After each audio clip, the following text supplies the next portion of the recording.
Allahu Akbar.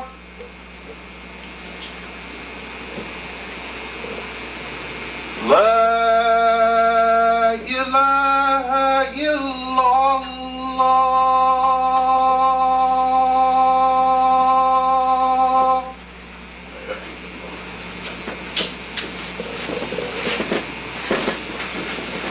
Alhamdulillah. وأشهد أن لا إله إلا الله وحده لا شريك له. Praise be to God. We bear witness that there is no God except the one God. We are a very fortunate generation, and this is understatement of the year. In Surah 32, God says that certain people have no idea how much joy and happiness await them. And we have no idea how fortunate we are, but 50 years from now, the future generations will realize how fortunate we are. We are the pioneers of something that is very special. About 50 years ago, for example, God's miracles through His messengers existed without any proof. And even now, our generation, excluding the pioneers that we have become, you go to them and say, Moses threw down the staff and it became a snake. And they say, sure. Oh yeah, sure. The unbelievers. Even the believers have doubts. You tell them Jesus revived the dead. And say, oh, maybe he just fainted or something, or he was just, he was sick or something and he came back to life. They do not believe those miracles. But now, God gives us the first tangible evidence that when Moses threw down the staff, it became a snake. Because what we have, and turns out that this has been always the case in the scriptures, in the Bible, in the Old Testament, the New Testament, everything that God sent down, everything that God created, you and me and the sun, the moon, the stars, they all have God's signature on them. The scriptures are mathematically composed, numerically structured, beyond human intelligence, so every statement in the Quran becomes proven with physical evidence. So when the Quran makes a statement, Moses threw down the staff and became a snake, this becomes a physical evidence proving it. Because it is mathematically composed by God Himself. It is authenticated by the mathematical composition that comes only from God, not from a human being. And God was an eyewitness there. God was an eyewitness who saw Moses throw down the staff and it became a snake, and He's telling us in a numerically structured statement. And the same is true with Jesus revived the dead. Every statement in the Quran is physically proven beyond doubt. So that's how, this is the fortune that we are not aware of. And this is how fortunate we are, is that we have now, you read the Quran and you have full confidence in everything it says, including many things that are unbelievable, like Moses throwing down the staff and having it turn into a snake. God says in the Quran in Surah 41 verse 53, I will increase my evidence. I will continuously increase my evidence until everyone believes that this is the truth. So when I'm going to talk to you today about the miracle of Quran, again, because there's some new evidence that just came out confirming this statement of God that He will increase His evidence. So initially, we said that the first verse of Quran consisted of 19 letters. And the number of surahs, 114, is a multiple of 19. And they said, well, this is coincidence. This came out first. And then we found out that in surah entitled Q, there are 57 Qs.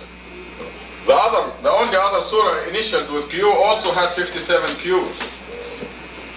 19 times 3, and 19 times 3, 19 letters in the first verse, 19 times 6, the Quran surahs.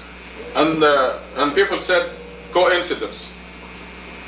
Then we found out that if you add these two, 57, 57, you have 114. Q stands for Quran, 114 surahs, and they said this is coincidence. They continued to disbelieve. And then we said that this statement here, which is 19 letters, every word of it is found in the Quran in multiples of 19. The first word is 19 times, the second word 2,698 times, the third word 57 times, the fourth word 114 times. And they said this is coincidence. So God kept increasing the evidence. And you know the rest. You know that the letter Nun in Surah Nun is 133, multiple of 19. You know that we have, I'll just remind you of a few of those, so you will be the people who appreciate the Masjid Tucson miracle more than anybody else. There are 7 surahs initialed with Hamim, HM. 7 chapters constituting about 1/10 of the Quran.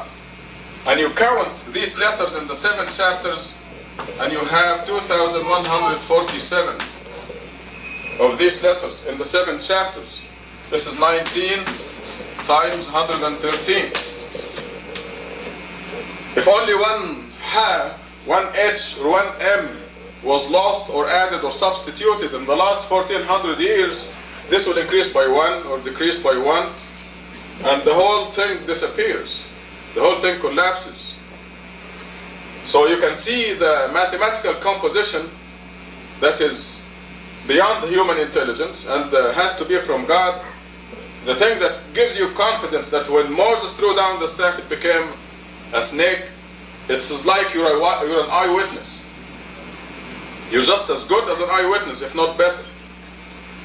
When Moses threw down the staff and became a snake, how many people saw that? Very few people who were inside the palace hall with Pharaoh. And how long did it last? A few minutes. And that was it. That was the end of it. The miracle happened. A few people saw it. It was over in a few minutes. But this miracle of Quran is continuous, forever. It is perpetual. It is doing 2 things. It is a continuous miracle until the end of the world, and it confirms all those temporary miracles that were limited by time and space, like Jesus reviving the dead. How long did it take for Jesus to revive Lazarus? How many people saw Jesus revive Lazarus? But now we know, now we are witnessing that miracle now. Millions of people, by mathematically composed statements, authenticated by God Himself. We know that this is not man-made. God wrote that, and who was an eyewitness? So when this came out, they said, we don't believe it. I just received a review written by something Philip. Philip is the last name. It's not our Philip here. Some other Philip. And they finally admitted that there are 4 or 5 surahs that actually have multiples of 19. What they admitted was the Qs, that these are 57 in each of the Q initial surahs. So that's 2 surahs. The end, in Surah 68, they said, yes, this is correct. The Yasin, YS, initial surah, Surah 19, KHYAS, 5 initials. What was the other surah? I think this is it. And they said this is not enough to establish a pattern. It is pure coincidence. Okay, so they don't, but at least finally they admitted that there is something here. About the HM surahs, they said, why is he adding them together? And they raised all kinds of strange questions. So, what you will see in the next issue, the Muslim Perspective, not this one, not October, but November, is that it is obvious that God is increasing His evidence, just as He said in chapter 41, and that those people will continue to say, no, we don't believe. in order to expose and confirm the hardcore unbelievers who will end up in the lowest pit of hell. The reason I'm saying this is that Lisa yesterday found something else. This khutbah should be given by Lisa, by the way, but this fits in the mainstream of the... this is really profound, as you will agree. And if you want more details, you can ask her afterwards. There is something in the Muslim perspective of last month where, let me get one of those Qurans to explain to you what the deal is.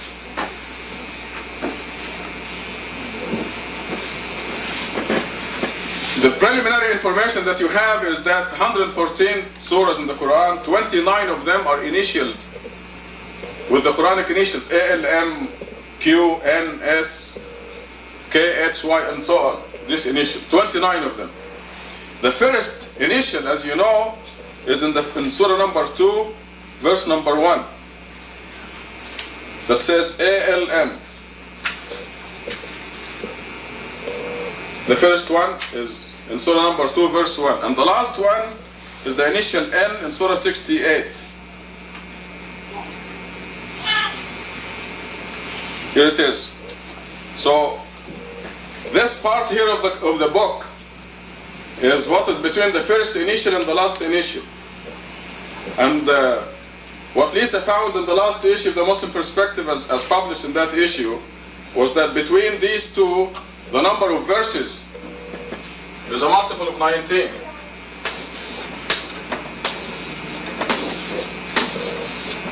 $5,263 between the first initial and the last initial. It's a multiple of 19. 19 times 2, 7.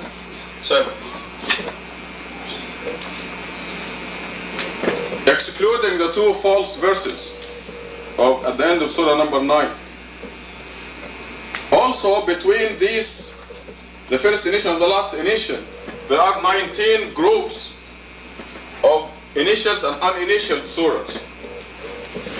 In other words, surah 2 and 3 are initial, that's one group. Surahs 4, 5, and 6 are not initial, that's group number 2. You go on like this, it's 19 groups. So, what does this say? This piece of information says that the number of verses is a divine order dictated by God, because it conforms to the mathematical code. Also the sequence of surahs, because the initialed, uninitialed, and so on, they alternate, they're making up 19 groups. Now last night what she found was really profound and has to do with this part here. Okay, now in the whole Quran, the word Allah is a multiple of 19. Allah is mentioned 2,698 times. And God chose to put the first initial in Surah 2, the last initial in Surah 68. So what she did is add up the number, the word Allah that happened here. Easier, she added the word Allah here in the smaller part. Surah Al-Fatiha, before the ALM, and from 69, Surah 68, I'm smiling for a reason. Surah 68 has the letter N at the beginning. So counting the word Allah outside this, it came to 57. Allah. The word Allah outside. In this portion here. And in Surah Al-Fatiha. There are two of them in Surah Al-Fatiha. Now, when she counted these verses, you count from ALM, that's verse 1 of Surah 2, to the letter N, that's verse 1 of Surah 68, and you stop, because there are no initials after N. So the rest of Surah N is not counted in that, because it's inclusive. Now, when you count the word Allah, in between here, the difference is 2641. You deduct this from the total number of Allah, which is also a multiple of 19, of course. But God knows that the people who look at this, what does this tell us? This tells us that the number of the verse is dictated by God. The number of the verse. And if you look at Yusuf Ali, you see that he changed the numbers because it sounded better to him. You know, because the numbering of the verses is strange in some places and he couldn't take it. So he played around with it. Now we wouldn't dare do that. And in spite of the things that happened in the last 1400 years, the Quran comes to us unscathed, with the numbers of the verses exactly right. I'm talking about the numbers of the verses and the numbers of the surahs, as you will see before the end of this khutbah. Okay, I was saying that when you count the verses, you start with the ALM and you end up with the N. So you have all of Surah 68 not counted in this because it is outside that range, verse-wise. So God knew that the unbelievers will say, why don't you count the word Allah in Surah 68 also? And we did, or she did, and it is 0. In Surah 68 there is not a single word Allah. So well, anyway they want to protest, God got their number, 0.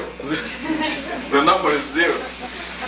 So I mean, it's really strange that a surah as big as Surah 68 does not have any words Allah in it. And I will complete this khutbah in the next section, inshallah. Tubu Allah, repent.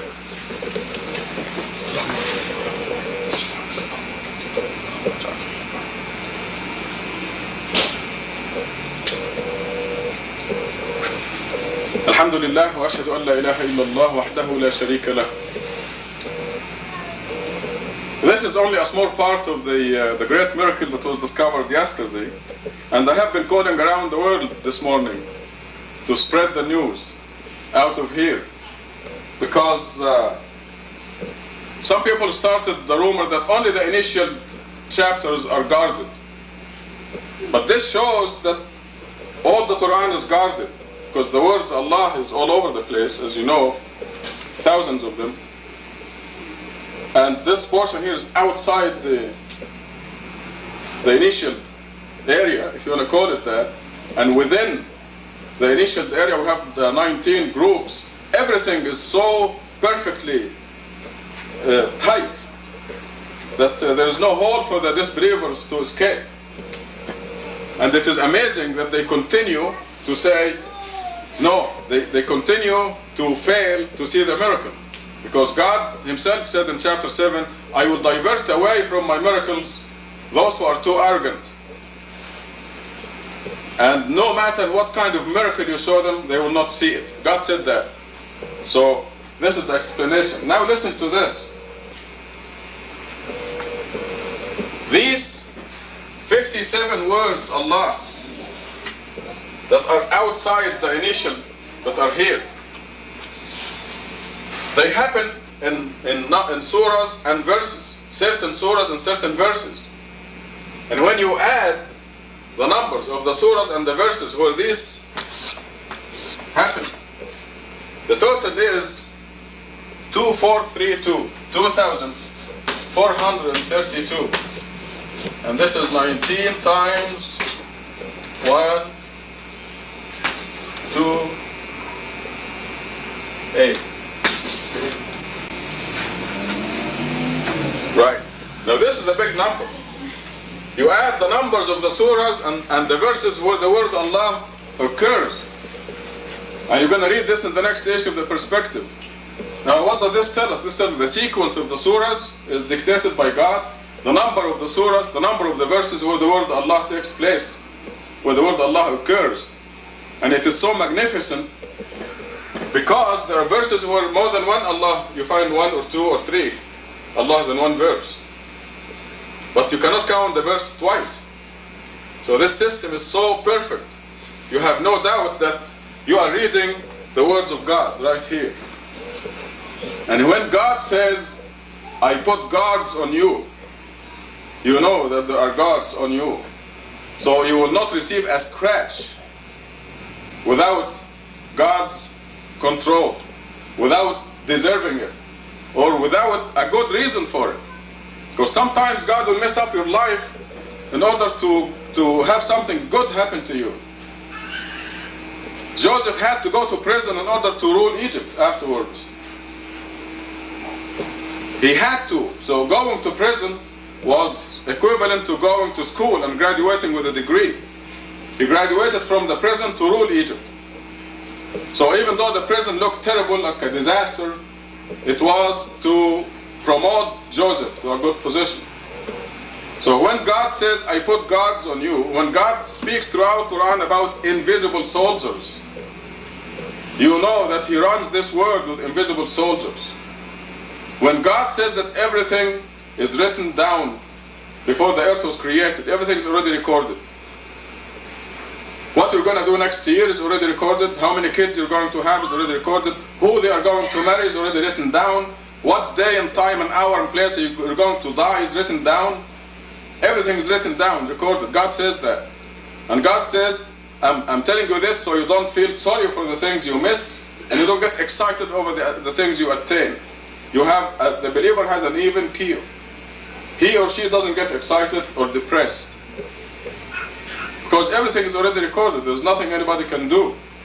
But He guarantees victory for His people. I mean, to the point, I'm going to read for you Psalm 91 again, which I read for you before. And these were mathematically authenticated too. David's Psalms. Now we have evidence that the whole scripture, we're talking about the original scripture, was mathematically authenticated. This psalm happens to be confirmed in the Quran. When God says, I'll make you a king or queen on earth, you know that this is from God and you know that it is the absolute truth. When God tells you, I'm doing everything, you know this is the absolute truth. And when you pass the initial tests, and you worship God regularly and you do the 5 prayers, certainty will come to you. I'm smiling because this is something that we live every day. We lived it today. God was showing us that we are not doing anything. Even the words we utter. God is doing everything. And when He says this, you know that it is the absolute truth. Here is Psalm 91. Very quickly. You who dwell in the shelter of the Most High. This means every believer, talking to you. Who abide in the shadow of the Almighty. You've decided to join God. You abide in the shadow of the Almighty. Say to the Lord, my refuge and my fortress. This is what you said. You decide to tell God, my Lord, you're my refuge, you're my fortress. For He will rescue you from the snare of the fowler, from the destroying pestilence. With His pinions He will cover you. Under His wings you shall take refuge. His faithfulness is a buckler and a shield. One of God's name in the Quran is the faithful. When you tell God, I'm going to join you, I'm going to be with you, I'm going to believe your word, God is faithful to you. And He will fulfill His part of the promise. You happen to have no power and He has all power. You can do nothing for God, but He can do everything for you. Okay, David goes on and says, with God's inspiration, you shall not fear the terror of the night, and the arrow that flies by day. You shall not fear the pestilence that roams in darkness, nor the devastating plague at noon. Though 1,000 fall at your side because of the AIDS disease. No, that's from me. It will not touch you. Though 1,000 fall at your side, 10,000 at your right side, near you it shall not come. This is what God is saying. These are God's words that He reveals through David. The Psalms were written by God through David's mouth to teach us. And you know every word in it is true. It is confirmed by the Quran and by this fantastic mathematical code whose parameters are increasing and the evidence is piling up beyond belief. Rather, with your eyes shall you behold and see the requital of the wicked. As a person of God, you're going to see that the people who are unjust to you, they're going to get it sooner or later. And the Quran repeats that even if you don't see it, they will get it. God will let you know. You know, they may persecute you until the last week of your life, and you may not see it. This is what the Quran says, whether you see it or not, they will get it. But if you're alive, you will see it. God will let you know. Because you have the Lord for your refuge, you have made the Most High your stronghold. When God controls Ronald Reagan, your boss, the president of your company is God, really. And He runs it. When the president of the company gives you a raise, God is really the one who's, God manipulates the president of your company. When the president of your company reprimands you, God is really doing that. He controls this man's or this woman's heart and mind. So because you have the Lord for your refuge, you have made the Most High your stronghold. No evil shall befall you, nor shall affliction come near your tent. You know that these words are God's words that are proven mathematically. You have confidence. Like this, Moses throwing down the staff and became a snake. Now you have confidence that this is the truth. Now you have tangible physical proof that this is true. And you better believe it. Now listen, this is how the mechanism is. Listen to this. For to His angels He has given command about you, that they guard you in all your ways. Upon their hands they shall bear you up, lest you dash your foot against a stone. They're going to carry you up like this on their hands if you're going to dash your foot against a stone. You better believe that. God is saying it. It is proven mathematically. Lest you dash your foot against a stone. You're walking in the night and there's a stone, you're going to hit it, you don't see it, and the angels will carry you or will remove the stone. This is what God does. Everything in this world is done by angels. I mean by God, but I mean through His angels. أقم الصلاة. الله أكبر الله أكبر لا إله إلا الله